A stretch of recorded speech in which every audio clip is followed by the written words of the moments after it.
Sasa siku ya leo Maintenant aujourd'hui, ambao ni siku ya tatu, qui est notre troisième jour, tuligawanya tumaini kwa aina mbili. on a subdivisé l'espérance en deux parties. Tukasema kuna tumaini kubwa On a dit na sutem.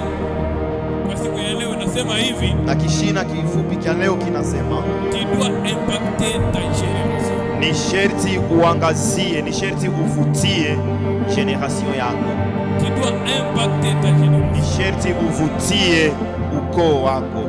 Amen. Amen. Na leo Mungu anataka uimpacte Et aujourd'hui, Dieu te fait impacter katika generation yako. dans ta génération. Watu ambao unaishi nao Les gens avec qui vous vivez, kama hawajaokoka, s'ils ne sont pas encore sauvés, inabidi waone ya kwamba il faut que ces gens voient hakika huyu yuko na Mungu. qu'à travers Amen.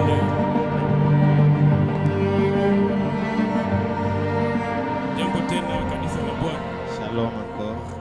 Nawakaribisha tena kwa jina la Yesu Nous vous Kristo. accueillons dans le nom de Jésus-Christ. Ninamshukuru Mungu kwa siku ya leo ambaye ni siku ya tatu ya semina yetu. Il bénit le Seigneur pour ce troisième jour de notre séminaire. Na anaendelea kutuongoza, Et Dieu continue à nous guider. anaendelea kuwa pamoja na sisi, Il continue à être avec nous. na anaendelea kutuonesha makubwa Il yake. continue à se manifester.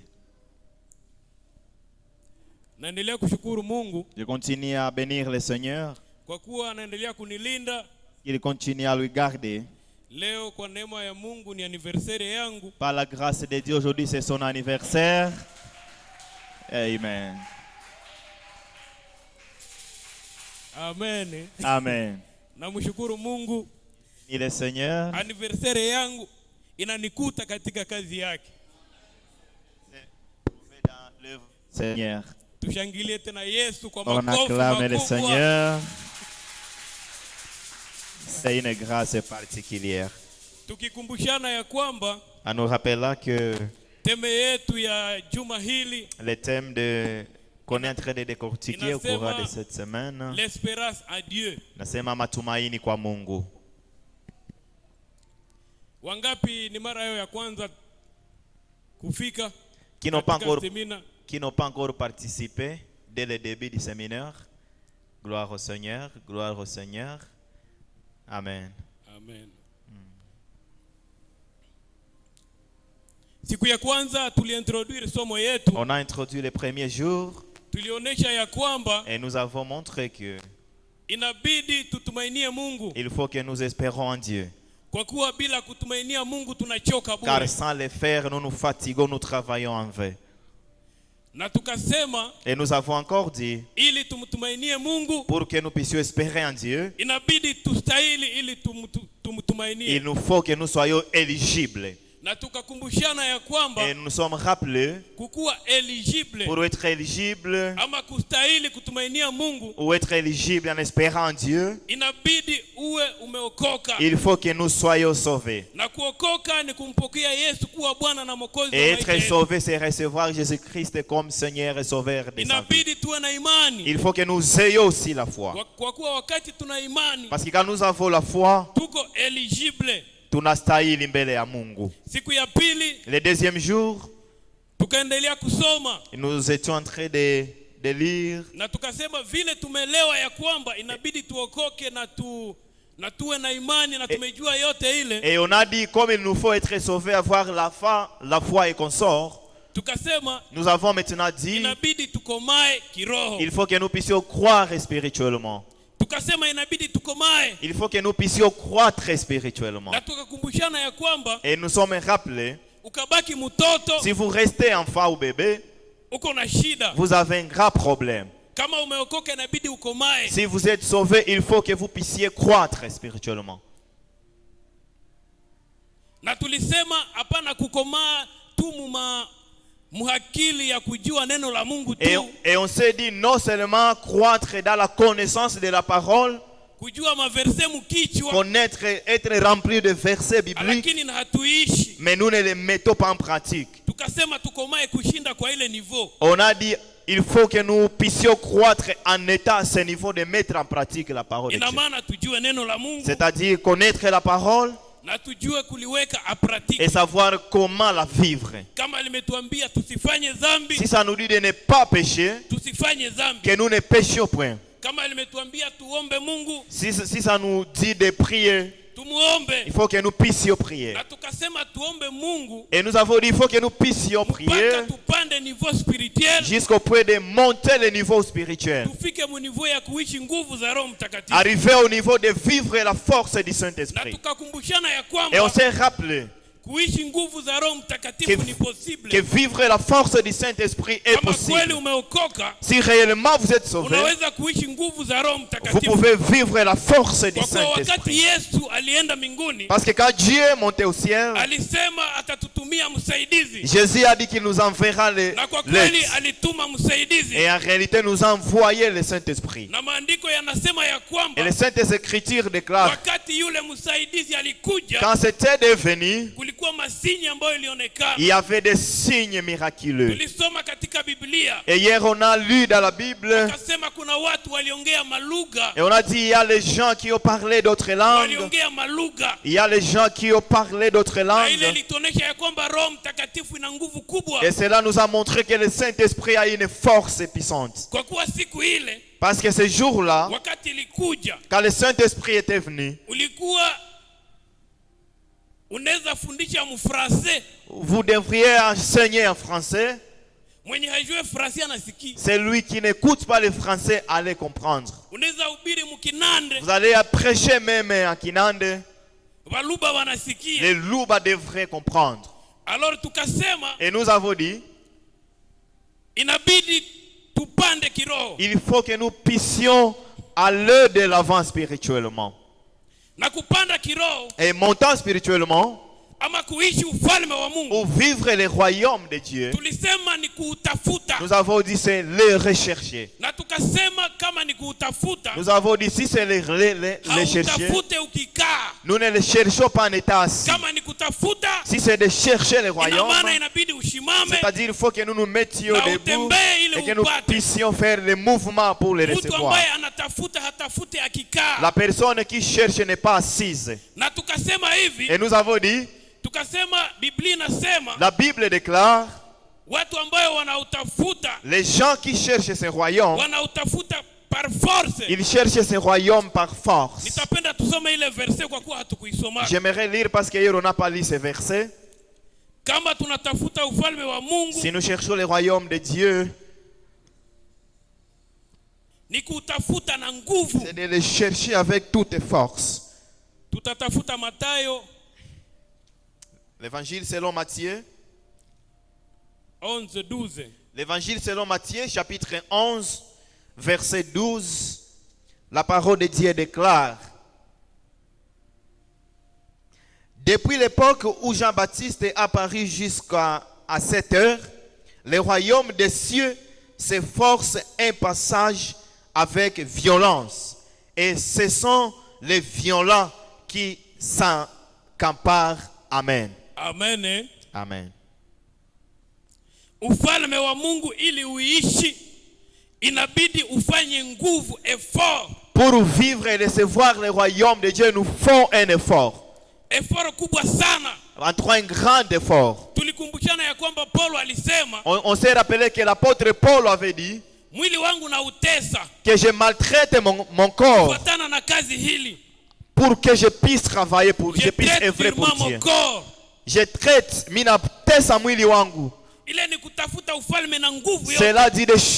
Cela veut dire de chercher le royaume avec Kutokea force. kwa Jean-Baptiste. Dès Jean-Baptiste, Ina maana ya kwamba ukalala tu na utabakilia. cela montre qu'une fois vous vous endormez, cela vous regarde vraiment. Na tukasema huu ufalme wa Mungu, Et on s'est dit, c'est le royaume de Dieu. kama unautafuta na nguvu, Si vous le cherchez avec force, utaupata. vous allez le Na recevoir. wakati utaupata, Et en le recevant, tulisema ufalme wa Mungu unashuka na jeshi lake lote. on s'est dit que le royaume de Dieu descend avec toute son armée. Kwa kuwa ufalme wa Mungu Car le royaume de Dieu, uko wa militaire. il y a les militaires, Muko wote, ufalme wote kitu unakuwa. il y a toute catégorie dans ce Na royaume. Mungu ndio chef. Et c'est Dieu qui est le chef. Sasa kama unakuja unashuka na nguvu zake zote. Maintenant, si ce royaume descend avec toute sa force, Na wakati unashuka na nguvu zake zote, et quand ça descend avec toute sa force, hautapata shida katika dunia. vous n'aurez aucun problème dans ce monde. Utakuwa na protection divine. Vous aurez la protection divine. Na utaishi nguvu za kiroho. Et vous allez vivre les forces spirituelles. Amen. Amen. Sasa siku ya leo, Maintenant, aujourd'hui, ambao ni siku ya tatu, qui est notre 3e jour, tunaendelea tuna somo. nous continuons avec la même thématique. Pengine yenye nimesahau kukumbusha wale ambao hawakukuja. Ce qui n'était pas là, ce que je me rappelle encore, Tuligawanya tumaini kwa aina mbili. on a subdivisé l'espérance en 2 parties. Tukasema kuna tumaini kubwa. On a dit il y a une grande espérance, Na ile tumaini kubwa et cette grande ya espérance, kupata uzima wa milele. c'est d'avoir le royaume de Dieu. Na ndio maana tulisema njoo ya kwanza Et kutafuta. on a dit c'est la première espérance à chercher. Na tukasema kuna tumaini ya muda. Et on a dit il y a une espérance momentanée ou temporelle.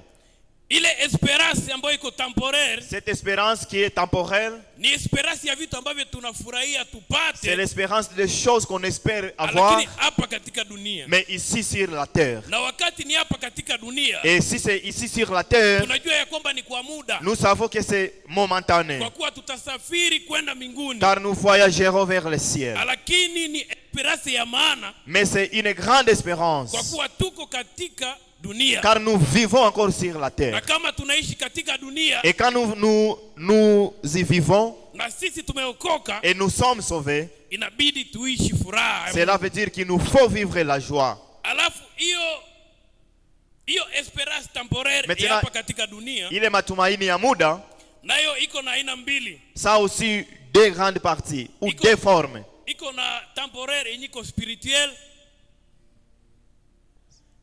ama ya kiroho, ya nguvu za Mungu, ile ambayo tuko nasoma ya kwamba tunaweza fukuza mapepo, tunafanya hivi, ni kwa muda, tutenda mbinguni, hatutafukuza mapepo mbinguni. Il y a une espérance temporelle qui est plus puissante Hapa kudunia, ici sur la terre, na kuna kwa esperance mais il y a aussi temporaire espérance ambayo iko temporelle materiel, qui est matérielle.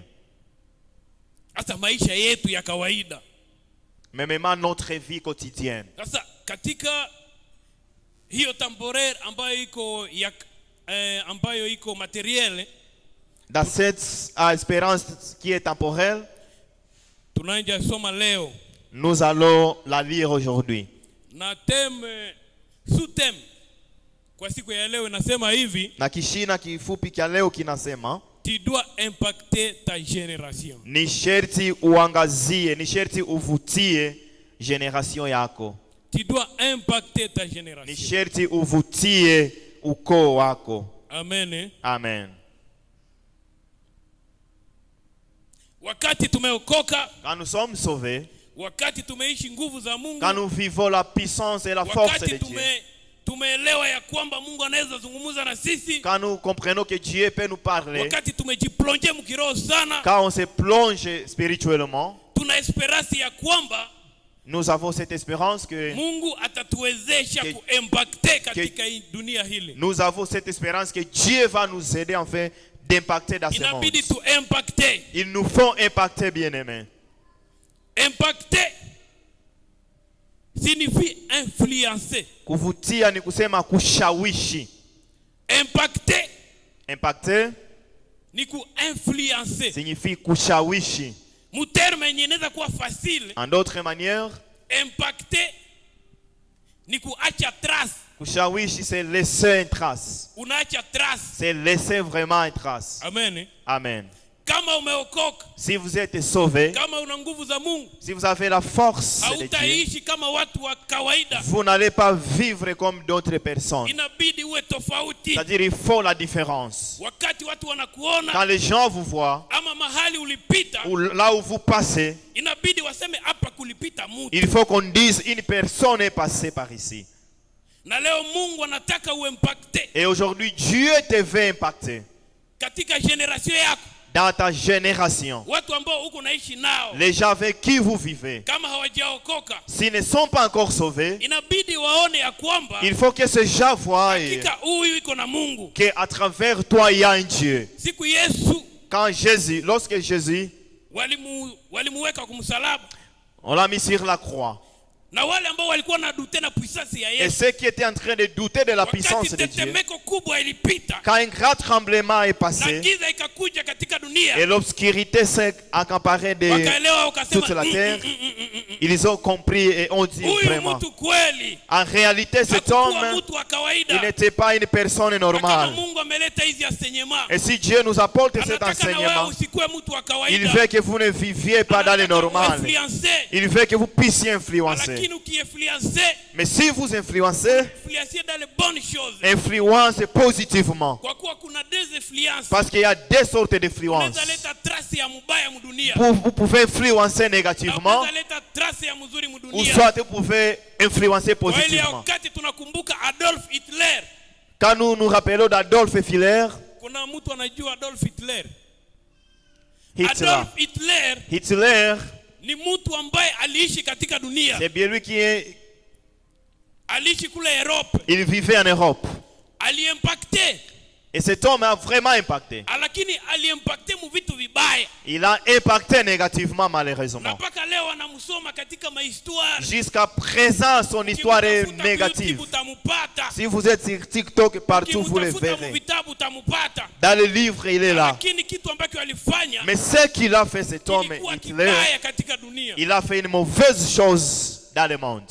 Adolf Hitler Hitler, alikuwa rais, il était président. na akasema Et il a dit, inabidi mujuife wote il faut que tout juif apotee, disparaisse. disparaître. Il faut que tout juif puisse Na disparaître. akasema Et il a dit, tukapata tena source kwenye anatokea, et si nous trouvons la source de là où il vient, ifo nayo tuimalize. il faut que nous puissions racines finir yote.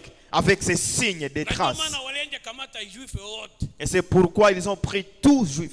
bakikuta juife ni kukata kichwa, S'ils retrouvaient juif, on allait lapider et exterminer. bakikuta juife ni kukata Il kichwa. allait vraiment décapiter. Hizi mateso ambayo tuko napata katika Kongo, Les souffrances qu'on est en train de vivre ici au kuko Congo, watu waliviishiki, il y a les gens en Europe qui l'ont manake vécu. hatuko wamupya wetuko na Nous vipaa, ne sommes pas les premiers à le vivre. lakini vilifika wakati kulikuwa mtu ambaye haokoke, Mais ces choses sont arrivées mtu lorsqu'il y ambaye avait hajui un non Mungu, sauvé. anaimpacte munjia mbaya. Lorsqu'il y avait un athée qui avait négativement impacté. Ndio maana kama mwefika leo katika ibada, C'est pourquoi si vous arrivez aujourd'hui ici umefuata mafundisho et vous suivez cet na enseignement umejua uhimu wa mafundisho, et vous savez l'importance des usibakie enseignements, na mafundisho wewe peke. ne restez pas avec ces enseignements-là. Unapofika nyumbani, Une fois être à la maison, inabidi uambie mtoto yako, il faut dire à ton naye enfant, umfundishe, apprenez aussi, enseignez uambie aussi à ndugu ton enfant. zako nao wafundishe, Enseignez, apprenez aussi à vos familiers.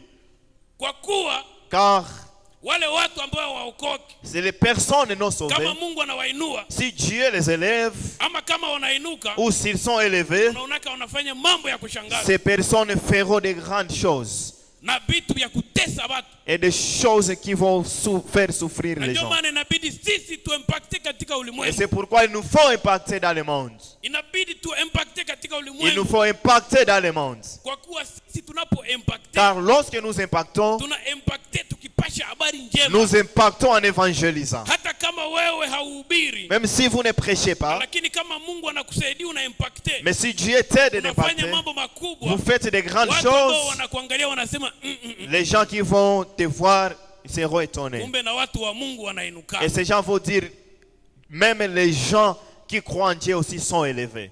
Amen. Amen. Sisi ni taa, Nous sommes la lumière. sisi ni taa, Nous sommes la lampe. na Yesu alisema hivi, Et Dieu a dit, kama wewe ni taa, si vous êtes une lampe, inabidi ueklere. il faut que vous éclairiez. Na nimesema tuimpacte dans les bonnes choses. Et il vient de dire, il faut que nous impactions positivement. Maisha yako ya kungaa haiko tu kanisani. Ta vie de briller n'est pas seulement dans Il faut l'église. impacter, uvivre maisha ya Kikristo kule nje. Il faut que vous puissiez briller même à l'extérieur. Uimpacte kule Il nje. faut que vous impactiez même à l'extérieur. Uimpacte sana. Impactez encore plus. Mpaka wakuone wa maana sana. Jusqu'au point où on te voit une Hata kama personne de unaweza kuwa valeur. haujapata pesa, Même si tu n'as pas encore les moyens lakini watu financiers. waregrete kutupoteza. mais que les gens regrettent de te Wanasema perdre. huyu mtu ni wa maana kwetu. On dit non, cette personne est importante Hatupaswi chez nous. kupoteza. Nous ne pouvons pas la perdre. Mimi nakumbuka Je me rappelle, mzee wa kanisa Pascal un ancien de l'église, Pascal, alinikumbusha historia moja katika Biblia. il a rappelé une histoire dans l'église. Kuna mtu mmoja ambaye alikuwa na mtumishi wake ambaye anagonjwa. Il y avait un homme qui avait son serviteur souffrant. Alafu alikuwa amejenga kanisa, alijenga synagogue. Cet homme avait construit le temple, synagogue. Watu hao peke wakenda kwenye Yesu. Wakenda msemea. Les gens ont même été partis vers Dieu. Ils ont dit, Jésus, Ule alitujengeaka kanisa. cet homme nous a construit un temple. Ni wa maana kwetu hapashwi angamia. C'est une personne importante, elle ne peut pas vraiment Ni disparaître. wa maana kwetu hapashwi angamia. C'est une personne importante, elle ne peut pas disparaître au milieu Est-ce que de na nous. wewe wanaweza kukutetea watu? Bien aimé, est-ce que les gens vraiment peuvent te défendre aussi? Nini ndio watu wanaweza regrete kwako? Qu'est-ce que les gens peuvent regretter de t'avoir Mwabusase perdu? yako. Banaweza sema nini? Dans ton absence, qu'est-ce que les gens peuvent dire? Est-ce que ushiacha matrase ya Hitler? Avez-vous déjà laissé des traces d'Hitler? Ou bien ushiacha matrase ya nini? Ou vous avez... Quelles sont les traces que vous avez déjà laissées? Amen. Amen. Tueta. Il faut que nous Tuishi soyons, maneno ya Mungu. il faut que nous puissions vivre Tupende la ndugu parole. zetu. Tupende jirani zetu. Aimons nos voisins, nos familiers. Tukiendelea En continuant, tutangaa vile vile kwa kazi ambazo tunafanya katika dunia. si nous impactons, nous pouvons aussi éclairer tout ce que nous faisons dans le Na monde. inabidi tuangae. Et il faut que vraiment nous puissions briller. Tuna Mungu mkubwa ambaye anatuchunga. Car nous avons un grand Dieu puissant qui nous garde. Wakati mwanadamu alifanya dhambi, Quand l'homme a péché, Mungu alimfukuza katika bustani ya Yordani. Dieu l'a chassé dans les champs d'Éden, dans les jardins. Aliumba, aliangalia kwamba ilikuwa ni vema kuumba vyote ambavyo aliumba. Parce que Dieu en créa, il a tout bon vie de créer. Aliona ya kwamba yote ni vema. Et il a dit tout était bon. Na akaweka Adam, akamweka katika shamba la Edeni. Et il a mis Adam dans les jardins d'Éden. Ili alime shamba na alilinde. Afin de cultiver et être étendard de ces Na ile jardins. jardin ilikuwa à part. Et ces jardins étaient à part. Katika ulimwengu alitafuta place anaweka ile jardin. Dans le monde, Dieu a mis à côté ces jardins. Ina maana nafasi nyingine ilikuwa différent na ile jardin. C'est-à-dire à d'autres milliers, c'était différemment Ile de ces jardin jardins. ilipambwa ili mwanadamu aishi pale na salama. Ces jardins étaient créés en fait que l'homme vive en paix. Lakini mwanadamu akafanya dhambi. Mais l'homme a péché. Mungu akasirika. Et Dieu s'est irrité. Akamfukuza katika Il bustani. a chassé l'homme dans les jardins. Wakati alimfukuza, Quand il a chassé, lakini Mungu anajaa na upendo. mais Dieu est rempli d'amour, bien aimé. Hata kama alimfukuza, Même s'il a chassé, alijaa na upendo. Dieu était rempli d'amour. Na ndio maana mahali alimutuma, Et c'est pourquoi là où il a envoyé, aliona ya kwamba inabidi wote ambao watazaliwa kutoka kwake awape misio, na misio ambayo itasaidia mwanadamu aishi vizuri. et c'est pourquoi en nous aimant, il a fait que toute génération descendance d'Abraham ait une mission.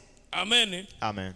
Katika dunia ambayo unaishi, Dans le monde dans lequel nous vivons, nataka nikwambie kwamba uko na misio. j'aimerais vous dire que vous avez une mission. Uko na misio kudunia. Vous avez la mission sur cette terre. Wakati Mungu alikuumba, Lorsque Dieu t'a créé, à part mission évangélique, à part la mission évangélique, à part mission évangélique ya kuhubiri kupasha habari njema, à part la mission d'annoncer la bonne nouvelle, alikuumba katika dunia kwa kuwa kulikuwa kitu ambacho unabidi ufanye. Dieu t'a créé parce qu'il fallait que tu fasses une chose. Sisi ni wageni katika Nous ulimwengu. sommes là, les passagers. Sisi ni wa esprit. Nous sommes les esprits. Nous sommes des esprits ambao wameweka katika mwili. Que nous vêtissons seulement des chairs. Na wakati tulikuja, Mungu ametupa misio ambayo inabidi tufanye. Et en étant sur la terre, Dieu nous a donné une mission à Kama accomplir. alitupatia ile misio, Et s'il nous l'a donné, ni ili ulimwengu uishi vizuri. c'est pour que le monde vive en paix. Manake nataka nikutangazia ya kwamba J'aimerais t'annoncer, bien-aimé, presence yako katika dunia que ta présence dans le ni monde, réponse kwa shida ya mtu. c'est une réponse à un besoin Kama de Mungu quelqu'un. amekuleta katika dunia, Si Dieu t'a amené dans le monde, haiko par hasard. ce n'est pas par hasard. Hauko hasard katika katika Vous ulimwengu. n'êtes pas un hasard dans le monde. Umekuja kwa kuwa uko repose kwa shida ya mtu. Vous êtes venu parce que vous êtes une réponse à un besoin d'une Na ndio personne. maana wakati tunaangaliana katika dunia, Et c'est pourquoi nous regardons dans le monde, hatuna kazi moja ambayo tunafanya. nous n'avons pas le même travail. Kuko wengine Mungu aliwaleta ni waganga. Il y a les médecins que Dieu a amenés. Kuko wengine walikuja kazi yao ni biashara. Les autres sont venus être commerçants. Na hiyo wakati unajua hile, Et quand vous savez cela, unajua kazi ambayo Mungu alikupatia katika dunia, quand vous savez le travail, la mission que Dieu vous a donnée, sharti ufaulu katika maisha. il faut que vous réussissiez dans la vie. Amen. Amen. Kama haujue kenye Mungu alikuletea, Si vous ne savez pas le pourquoi de votre kama existence, haujue kenye Mungu alikuitia kwa si kudunia, vous ne savez pas qu'est-ce que Dieu vous a appelé utaishi faire, mateso katika vous allez dunia. vivre la souffrance dans le monde. Na hata kama unaweza pata pesa, Et si vous pouvez même trouver les moyens, ile l'argent, pesa inaweza kuwa peut-être haina sasa. Pourquoi? Puisque haurealize mission ya Mungu. vous pouvez avoir l'argent, mais ça n'a pas de sens, de valeur, parce que vous ne réalisez pas la mission de Kwa kuwa Dieu. Biblia inasema ni furaha gani kupata ulimwengu yote lakini tukose ufalme wa Parce que Mungu. la Bible dit, à quoi est-il bon de trouver le monde entier, de rater le royaume Ina des cieux. maana wakati uko katika dunia, C'est pourquoi quand nous sommes dans le monde, kusudi uimpacte, pour que nous puissions impacter, il faut ujue nini ulikiafanya katika il dunia. faut savoir quelle est votre mission dans le monde. Amen. Amen. Wakati Adamu na Eva walizaa watoto, Quand les premiers humains ont mis au monde les enfants, Mungu alituonesha mara moja. Dieu directement nous a montré Mtoto wa kwanza les premiers enfants. akamfanya mlimaji, Il a fait cultivateur. kwa kuwa Mungu alijua tutapenda kukula chakula ambayo inatoka kwa walimaji. Car Dieu a vu qu'il nous faut que nous consommions l'aliment venant des cultivateurs. Amen. Amen. Katika esperance ya Mungu, Dans l'espérance de Dieu, niliwaambia inabidi tuimpacte, je vous ai dit, il nous faut que nous impactions. na kusudi tuimpacte, Et pour que nous puissions impacter, inaomba Mungu aturevele kazi ambayo tunapaswa fanya. il faut que Dieu nous révèle quelle est notre mission. Kwa kuwa wakati haujajua misio yako, Car une fois vous ne savez pas votre mission, uko nil. uko abule. Abel kazi yake ilikuwa kuchunga manyama, Le deuxième fils d'Adam, c'était Abel. Il était éleveur. kuchunga kondoo. Il était éleveur des Kwa moutons. kuwa alikuwa wa maana ili watu wakule nyama ya mbuzi, Car wakule kunyama. lui aussi était important en fait que nous consommions la viande. Sasa wewe misio yako ni gani katika Maintenant, dunia? quant à vous, quelle est votre mission Nataka sur ulize la terre? mwenzako, namuuliza kazi yako ni nini? Demande seulement à ton voisin, quelle est votre mission? Amen. Amen. Kama haujua misio yako katika dunia, Si vous ne savez pas encore votre mission ici, utakuwa tunashindikiza watu, vous serez en train d'accompagner les gens. hautaendeleaka wewe tu ni kushindikiza watu. Vous n'allez pas avancer. Votre mission, c'est d'accompagner seulement les gens. Unakuwa tunafurahia venye wengine wanafanyaka. Vous vous réjouissez seulement de ce que les autres font. Juu unasikia useme peut-être venye wiko nafaa politiki yenyewe wiko na lara. Parce que vous savez, bon, ceux qui sont dans la politique ont de l'argent. Na mimi naingia mparti politique. Vous dites, bon, moi aussi j'y entre. Akose ningie mu PPRD. Peut-être je peux entrer même dans Akose le ningie mu PPRD. UDPS. Ou soit dans l'UDPS. Unaenda kule juu ya nini? Pourquoi vous y allez? Kama siku unajua ke kule ndio unapashwa enda. Qui vous a dit que c'est là où il vous faut aller? Alikuita kufanya politique? Est-ce que c'est là où Dieu vous a appelé? Na ndio maana utaona mtu Et c'est pourquoi vous verrez la personne. parti politique. Il est dans les partis politiques. Hapo tu ndio kutembea mu barabara. Lui, son travail seulement c'est d'empiler, de vagabonder seulement sur la route. Ces gens-là ne vont pas progresser. Ces gens n'iront pas loin. Lakini kama Mungu ameleta hii seminaire, Mais si Dieu nous apporte ce séminaire, anataka ujue kazi yako katika dunia. il veut que vous puissiez connaître quelle est votre Wakati mission. utajua kazi yako, Car une fois vous connaissez votre mission, upati doit impacter. vous allez toujours impacter. Vouloir upati doit impacter. Upende usipopenda ni sherti utavutia. Ni sherti utashawishi. Utasema peut-être nifanye kubiashara. Vous pouvez dire peut-être il faut que je puisse faire le commerce. Peut-être ceux qui sont en Chine, ceux qui vont en Chine ont l'argent. Vous ouvrez une boutique. Vous suivez les informations des autres. On commence petit. Tu ouvres une boutique, utazeekiaka mkioski. vous allez vieillir là-bas. Amen. Amen. Tuimagine tusiye bote. Imaginez seulement Kazi ya Yesu ilikuwa kanini? quelle était la mission de Dieu, de Jésus.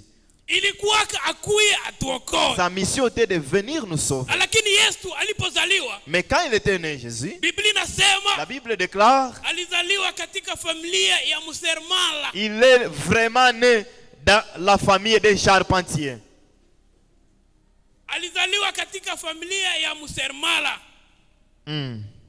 Est-ce que Ju alizaliwa kwa mumenizie, ifo kwa menizie. est-ce que parce qu'il est né dans la famille des menuisiers, il faut qu'il le soit aussi? Tu imagines tu Yesu kwa menizie. Non, non, imaginons seulement Jésus est Nani ndio menuisier. angetuokoaka? Qui allait nous sauver? Nani ndio angetuokoaka? Qui allait nous sauver? Est-ce que na Yesu angepigaka? Est-ce que na Mungu angekuwa na furaha kule mbinguni? Est-ce que même Dieu allait se réjouir vraiment? Yesu tu angeloba masamaki. Jésus devenir seulement un pêcheur de poissons. Vibonde Yesu. Kazi yake ni kukia kutuokoa tusifanye dhambi, atutoche kwenye dhambi. Ananja loba vibonde. Sa grande mission était de venir nous sauver, mais par contre, on les voit commencer à pécher. Hata kama ayaze track ya vibonde, tu imagine tu track ya vibonde. Amepoteza nafsi ngapi? Combien d'âmes que Jésus allait perdre si une fois il allait devenir pêcheur de poissons? Hata track zile za vibonde. Amepoteza nafsi ngapi? Combien d'âmes qu'il allait perdre? Yesu tu anjenda Chine. Jésus, si une fois il commençait à aller en Chine, alete ma t-shirt, allait apporter des t-shirts, des pantalons. pantalons. Kweli ni mamarke za mzuri. Oui, ce sont des bonnes marques, oui. Yesu tu angeleta Adidas. Jésus allait apporter des Adidas, des bonnes marques que vous savez. Baguchi. Ndio Yesu angeletaka. Kija na tumepotea. En tout cas, on allait être perdu. Siku ambazo zilipita, les jours passés, nilifundisha nikasema hivi. J'avais prêché, j'avais enseigné en disant, wakati unabarikiwa, quand vous êtes béni katika maisha, dans la vie, nyuma yako watu wengi wanabarikiwa. derrière toi plusieurs personnes sont bénies. Ina maana wakati unafanya mission yenye Mungu alikupatia, cela veut dire que quand vous faites la mission que Jésus vous a donnée, vous serez une source de bénédiction pour plusieurs. Mais si seulement vous osez, vous court-circuitez seulement la mission, vous faites souffrir beaucoup de gens. C'était prévu quoi, pasteur? C'était prévu. Iliomba ukuwe mtumishi. Ushakuwa boucher. Vous êtes déjà ushakuwa wa kuchinja manyama. Atawe moya. Même toi. Yesu anakuwa anatuangalia kule mbinguni. Quelquefois Dieu nous observe de là où il est. Aba watu il dit ces gens vraiment. Wanawazaka nini? Qu'est-ce qu'ils pensent? Basi kukazi yake kukazi. Qu'on ne te force pas à faire une mission qui n'est pas la vôtre. Amen. Amen. Ouais, bariko waka uko bibi wa mnyumba. Autant épousé, vous êtes femme de la maison. Bibi wa mnyumba, il faut quoi je? Comment une femme de la maison doit être? Unalamukaka 5 heures. Vous vous réveillez à 5 heures. On voit déjà au niveau des postes. Bwana ukiko nalamuka hajui kwenye kiato. Ton mari se réveille, il ne sait même pas où les souliers se trouvent. Mais ni les pantalons. Je suis la femme de tel. Quelle femme? Niko mwanamke wa mtu. Mwanamke wa nani? Tu ne connais pas ta mission. Tu ignores ta mission. Amen. Amen. Maintenant aujourd'hui, Dieu veut que nous puissions nous connaître. Jésus veut que nous puissions nous découvrir. Il veut que nous sachions quelle est notre mission sur la terre. Ce n'est pas pour rien. Dieu veut que nous puissions influencer.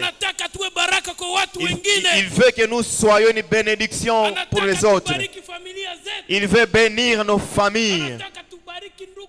Il veut que nous puissions bénir même nos familles. Mais nous mettons vraiment les têtes en haut. Vous voulez être comme ingénieur Gervin. Juu tunamwona sha iko nafanya makazi yake unazifurahia. Parce que vous le voyez en train de travailler. Il faut tu na mimi nikuage ça Gervais. Et vous vous contentez de ce qu'il fait. Maintenant vous vous comparez à lui. Kama Gervais ni électricien par exemple. S'il est par exemple électricien. Ukipanda kupoto kurina kupika usishangae. Si vous montez au poteau, vous êtes frappé par le circuit. Cela vous regarde. Kama Gervais ni soudeur. S'il est soudeur, Wewe ndio melezi takataka vidole. c'est toi vraiment qui seras à malheureux du Menez. Mnajua melezi? Melezi ndio ile mashine yenye nakataka ile. C'est la machine là qui coupe directement. Pourquoi wewe tu ndio unabakia kanyuma? Pourquoi c'est vous seulement qui restez derrière? Pourquoi hauimpacte? Pourquoi vous n'impactez pas, vous n'avancez pas? Sasa leo Mungu anataka kuletea njia. Aujourd'hui, Dieu veut nous apporter les Anataka moyens. akuoneshe kazi yako katika dunia. Il veut nous montrer notre Kufuatana mission na somo zote ambazo tulisoma. via les enseignements qu'on est en train de parcourir. Kama ulizifuata Si vous les avez suivis na kama unaziweka pratique, et si vous les mettez en pratique, utajua.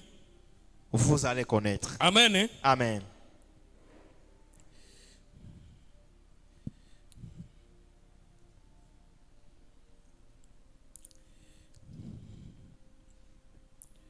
Tutasoma Yeremia Jérémie,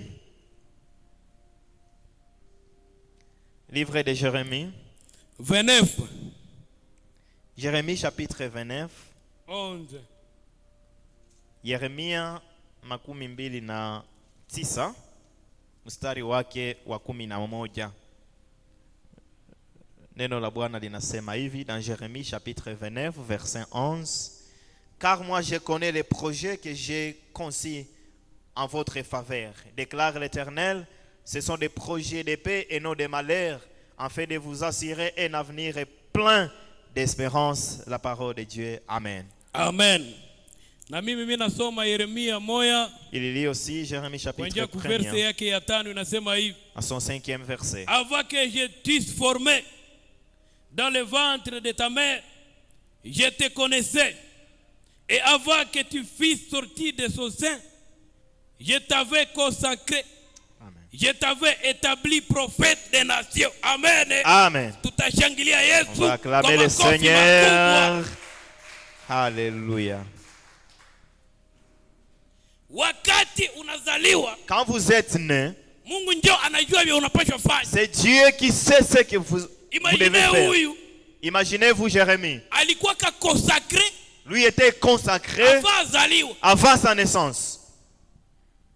Nataka nikutangazie kwamba je voulais vous annoncer que kuko kazi yenye Mungu ashaka kukonsacrer. Il y a une mission à laquelle Dieu t'a déjà consacré. Na ile mission inabidi uijue. Et cette mission, il vous faut la connaître. Na wakati utaijua quel que soit ton âge. Et en la connaissant, peu importe votre âge. Haifate ukwe na miaka ngapi. Cela ne dépend pas de votre âge. Wakati utaijua utaimpacte ulimwengu utashangaa. Lorsque vous allez connaître votre mission, vous allez impacter le monde. Kuna watu walikuwa wa millionnaires, walikuwa wamezeeka. Il y a les gens millionnaires qui étaient déjà vieillis. Lakini waliimpacte ulimwengu. Mais ces gens impactaient le monde.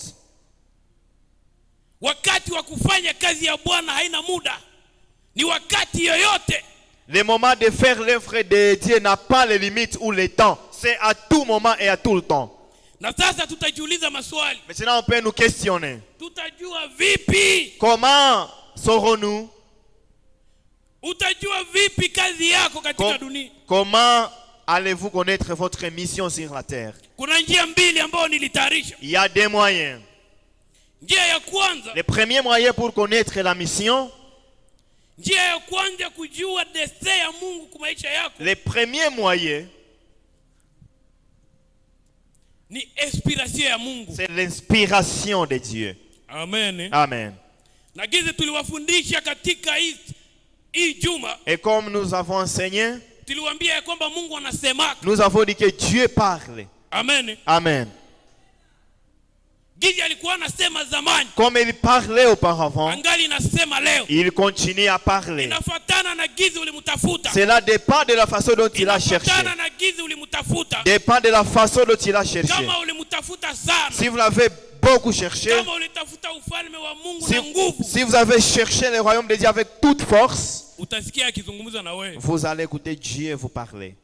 Utasikia anasema, Dieu, vous allez écouter Dieu dit, enda tafuta vitenge, uzisha vitenge. va chercher, va vendre les pagnes. Amen. Amen. Na ile inspiration, Et cette inspiration, yeye moyo anaweza kuambia, lui-même peut te dire, ubi anaweza tuma malaika kwako. ou il peut envoyer un ange chez toi. Tulete example fulani fulani katika Biblia, Apportons certains exemples dans la Bible. kama vile Daudi. Comme David, Daudi, Mungu yeye peke alimwambia kazi yenye angepashwa kafanya katika dunia. Dieu lui-même avait dit à David quelle mission il allait faire dans le monde. Akatuma profete wake. Et il a envoyé son prophète. Profete akakuja akamwambia, wewe utakuwa kama mfalme. Et le prophète était venu auprès de David et il a dit, toi tu seras roi. Utakuwa kama Tu mfalme. seras roi. Na pale David Et là, David, alikuwa kahezi jambrie mu bituruturu. il n'allait pas vraiment s'embrouiller dans n'importe quoi. Et d'ailleurs, avant bamwambie, Et d'ailleurs, avant qu'on na le kazi dise, yake deja ilikuwa kaya mchungaji. son travail était il était déjà berger. Berger wa kulinda. Ma ile kulinda haiko njoo ilimfanya mfalme kwanja, ni promesse Mungu anakia anamwambia. Mais en gardant les troupeaux ne lui a pas fait être roi, mais c'est ce que Dieu l'avait dit. Na ndio maana nataka uelewe somo yetu ya seminaire. C'est pourquoi je veux que nous puissions très bien comprendre. Ujue kwamba na wewe kama haujajua kazi yako katika dunia, Si vous ne savez pas encore votre mission, Mungu umtafute sana atakwambia. cherchez directement Dieu, il va vous le Na dire. haiko kubure, ndio somo zimekuya. Et ce n'est pas pour rien que la leçon nous est venue. Utafute Mungu akwambie kazi yako katika dunia. Il faut chercher Dieu pour qu'il te communique votre mission. Hapa Mungu alitumaka profete wake. Ici, Dieu a envoyé son prophète. Lakini wakati tulifika kwa Moïse, Mais en arrivant vers Moïse, Mungu yeye peke akatokelea. Dieu lui-même est apparu. Biblia inasema moto ikakuja katika majani moja. La Bible déclare que le feu est venu. Na akasikia sauti ya Mungu Et inasema, Moïse a entendu la voix de Dieu. Il dit, toi, kazi yako ta mission, ni kudelivre peuple yangu. c'est de délivrer mon peuple. Amen. Amen.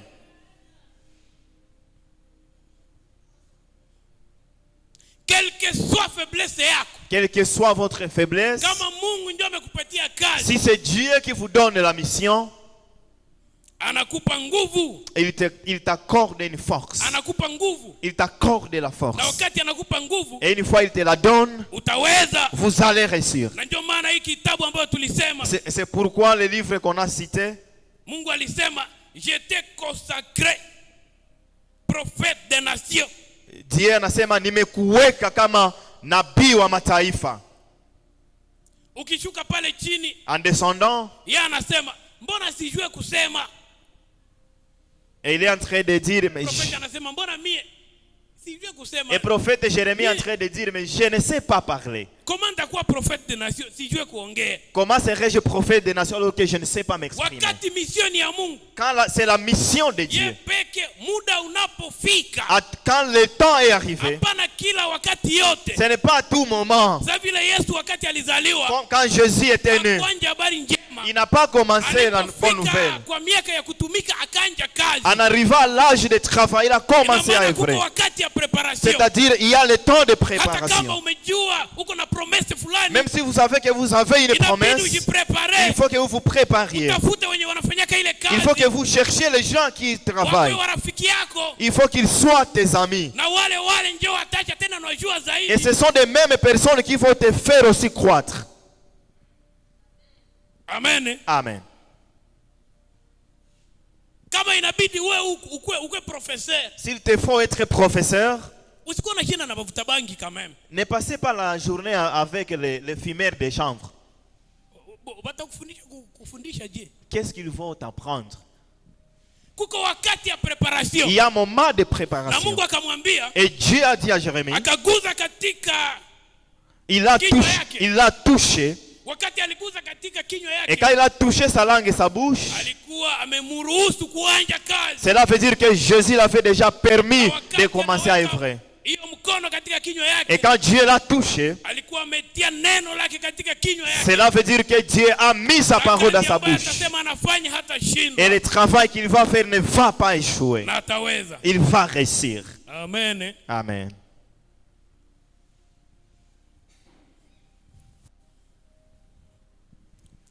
Mungu anaweza kurevele Dieu peut te révéler kazi ambayo unapaswa fanya. la mission que tu es dû faire. Anatuma malaika. Il peut envoyer son ange. Sa vile Samson. Comme Samson. Mungu alitumaka malaika. Dieu avait envoyé un ange. Akasema huyu mtoto mwenye atazaliwa, Il a dit c'est l'enfant qui sera né. iko na mission kubwa. Il a une grande mission. Na ndio maana niliwaambia, C'est pourquoi je vous ai dit, mission yote toute mission haiko ya hapa. n'est pas d'ici.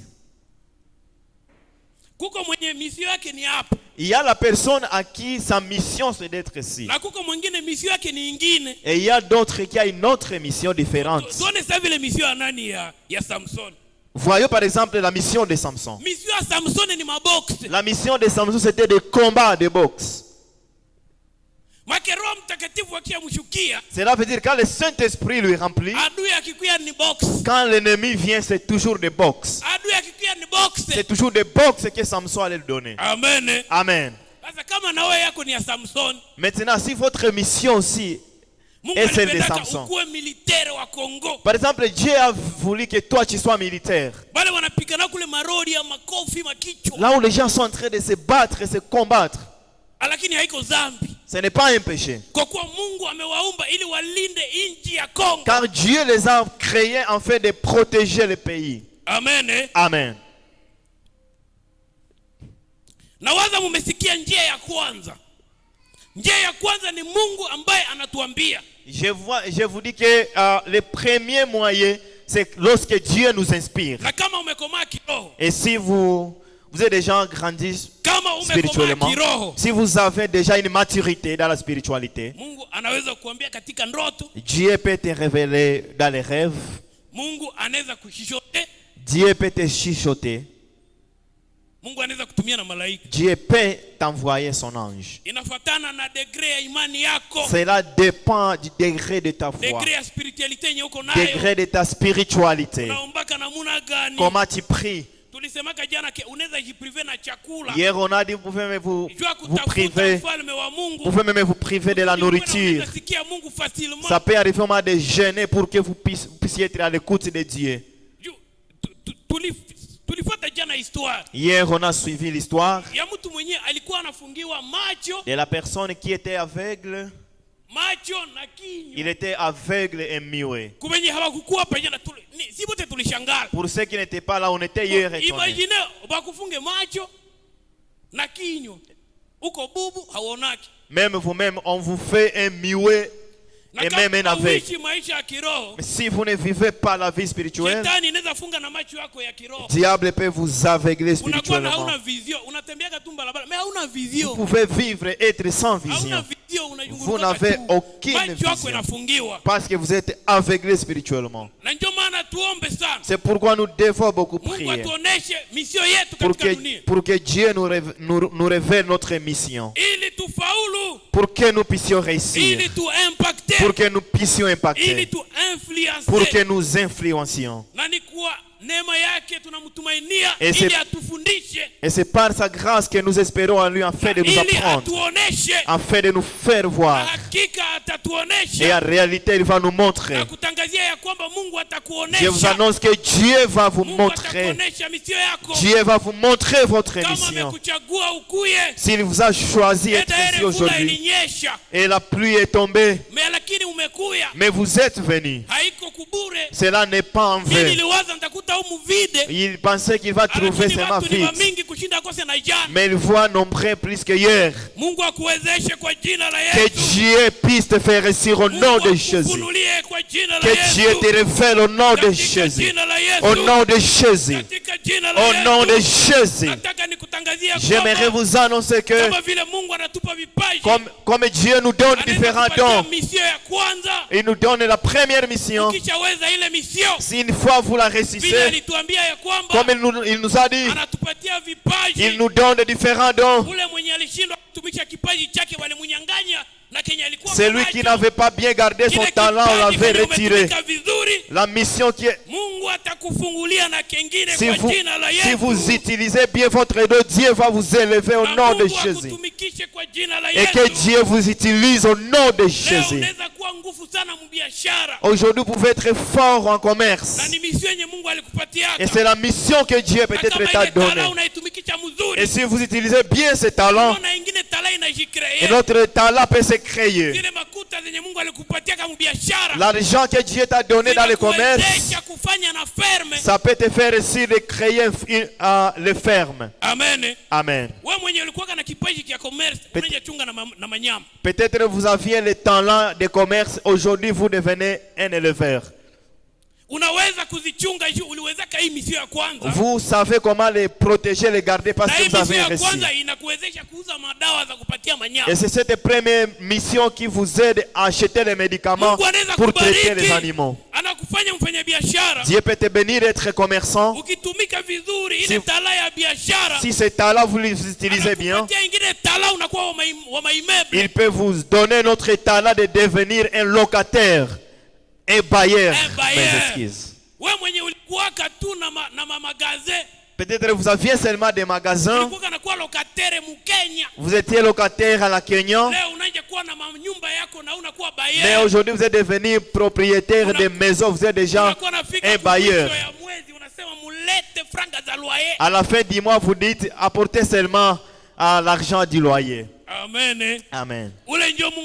C'est ça notre Dieu que nous prions. Si vous faites bien la mission qu'il vous a donnée, si vous a donné un talent et vous le travaillez bien, il peut vous ajouter. On peut acclamer le Seigneur Jésus. Amen. Amen. Amen.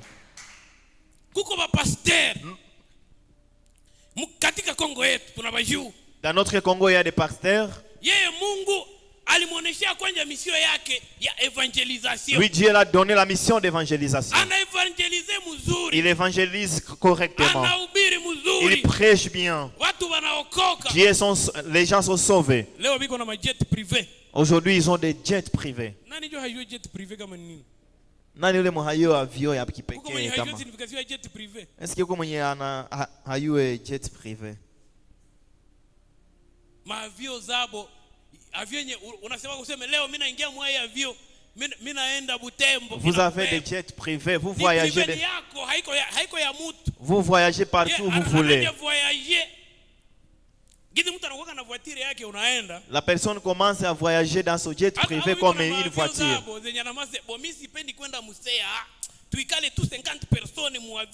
Ils prennent des décisions. Lui, il a son jet privé, il voyage partout. Parce qu'il a bien fait sa mission. Et il a bien fait correctement. Dieu l'élève et ouvre d'autres opportunités. Amen. Amen. Et vous, si vous savez votre mission et vous ne la faites pas, on va vous la retirer, on va la donner à une autre personne. Ce sont des écritures. Ce n'est pas lui. Na kama unaivumbula unaitumika batakuongezeaka zingine matala. Et si vous découvrez votre mission et vous la faites bien, on va vous ajouter des talents. Na gizu naokoka watu wa mingi batakia kukanisa juba na yake kumbe Mungu wa wale anainuaka. Et si vous êtes sauvés, bien des personnes viendront à l'église parce qu'ils seront contentés de votre Dieu. Tushaka kuwa na mafikiri ya kujua ke kama mtu ameinuka ule kuko kunyesha gusa ule. Nous avons des mauvaises pensées qu'une fois une personne est élevée, il a déjà touché quelque part. Kuko kunyesha gusa unajua secret yake. Peut-être il a déjà touché des gris-gris. Lakini katika hii séminaire, mais dans ce séminaire, Mungu anataka atuinue. Dieu veut nous élever. Na wakati watakuwa natuuliza secret yenu ni nini? Et lorsque les gens nous demanderont quel est votre secret, on dit notre secret c'est Jésus-Christ. Et que Dieu cherche notre Jésus. wanamtafuta na wanampata. Et que les gens cherchent notre Dieu et lui croient. Unahubiri neno la Mungu kwa kazi yako. C'est-à-dire nous prêchons la parole de Dieu dans notre travail. A partir ya kazi yako unahubiri. Qu'à partir de votre travail que vous prêchiez. Tuende fundisha watoto wetu. Allez enseigner nos enfants. Tuende fundisha wandugu wetu. Allez enseigner nos familiers, nos frères. Njia ya pili. Deuxième moyen ambayo inaweza tuwezesha kujua kazi yetu katika dunia, qui peut nous faire découvrir notre mission sur la terre, ni talaa fulani zenye tuko nazo. ce sont les différents talents ou dons que nous avons. Unaweza kuwa haukusikia sauti ya Mungu. Peut-être Dieu ne vous a pas inspiré ou vous parler. Lakini anakuzungumzia kupitia chenye unawezaka facilement. Mais Dieu te parle à travers votre don ou talent. Kitu kenye unafanyaka. Il y a ce que vous faites. Haukujikaza hata. Vous n'avez fourni aucun effort. Lakini ushakiweza. Mais vous avez déjà reçu. Ile déjà ni signe. Ça c'est déjà un signe. Kwa Mungu tunaona kama signe. En Dieu nous voyons des signes. Donc unafanyaka tu hivi ushaweza.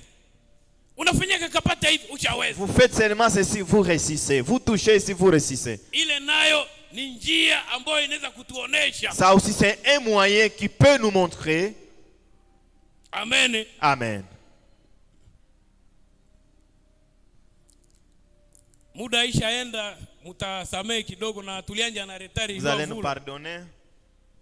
Lakini nitaenda mbio ili tumalize. Je vais très vite pour finir. Zamani ni Mungu ndio anapenda. Soyez patient. Mungu anapenda mjue. C'est Dieu qui veut que vous. Kwa kuwa iko na mission. Parce qu'il a anasema iko na projet ya mzuri kwenu. Anasema Yesu anakuwa na malengo ya amani juu yetu. Na kingine ambacho kinaweza kuonesha. Un autre élément, un autre moyen. Ni kitu unakipenda sana. C'est ce que vous aimez beaucoup. Unapenda kitu sana. Vous aimez, vous êtes chéri d'une chose. Hapana juu ukiona mtu niko naki. C'est pas parce que vous avez vu la personne de Léon. Là vous ne l'aimez pas. Hapana juu unaona fulani anakifanyia kana anaweza pana. Unajisikia tu. Non, pas parce que vous enviez. Mimi najisikia kabisa niko nafanya kazi fulani. Ile inaweza kuwa njia yenye Mungu anakuonesha ke ndio mission yako. Quand vous aimez positivement ce que vous faites, cela c'est un moyen montrant que Dieu veut que ou vous découvrez que c'est ça votre travail ou votre mission. Na kuko expression yenye nasemaka. Et il y a une expression qui dit kazi yenye unapenda unaitumikaka mzuri. Le travail est chéri. Vous le travaillez correctement. Ce que vous aimez beaucoup, vous le faites bien. Vous ne pouvez pas vous faire souffrir. Vous n'allez pas murmurer. Par exemple, de Caïn et Abel. Il y a l'autre qui peut dire non, cultiver c'est fatigant. En tout cas, quand on cultive, on est fatigué. Mais la personne qui cultive, dont cultiver c'est son don, la personne aussi se sent bien quand elle est en train de cultiver. Et si vous venez lui dire laissez ça, ça va vous casser les dos. Et la personne va dire non, je ne saurais pas être éleveur. Amen.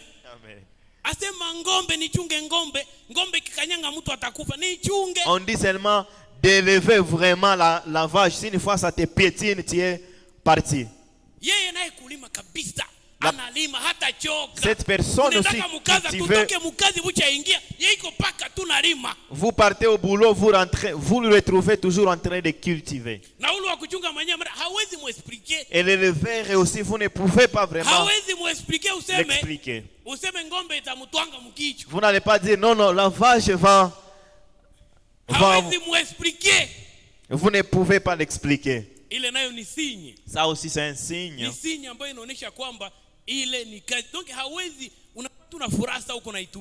Quand vous êtes joyeux de ce que vous faites, c'est aussi un signe. On ne vous force pas sur ce que vous faites. Ou vous ne le faites pas par envie. Amen. Amen. Que Dieu bénisse sa parole. Amen. On acclame les rois, des rois, des rois, des rois. Amen.